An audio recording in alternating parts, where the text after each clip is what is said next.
menga qarang. Nimaga siz namuncha osh deyaverasiz? Nima osh o'rmisiz, a? Go'shtni qovurib yeb, har kuni qovurib yeyapsiz. Va ro'zg'orni o'pirib tashladingiz-ku? Oyjon, men o'zim gapirmayapman. Umar akam osh qildi-da, men osh qilaman. Har doim men bilan talashgan. O'g'lim lahmonni yaxshi ko'radi deb, Umar akam oshni yaxshi ko'radilar. Azgina ularni ham hurmat qiling. Voy tavba. Gap qaytaradigan bo'lib qoldingizmi, ha?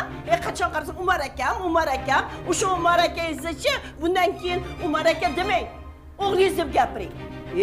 Siz Umar akangiz-chi, o'sha Umar akangiz mening o'g'lim bo'ladi. Unaqada o'sha o'g'lingiz boshingizga yostiq qiling, tushundingizmi? Bizni xo'rlashlaringiz, olamizga tushishlaringiz jonimga tegib ketdi.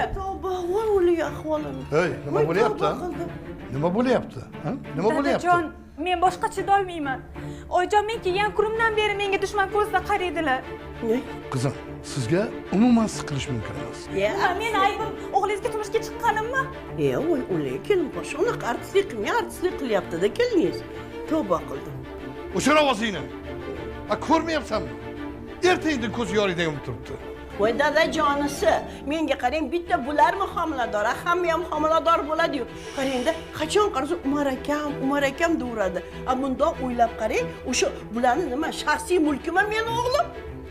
Dadajon, baribir ahvol o'zgarmaydi. Men bunaqada yasha olmayman.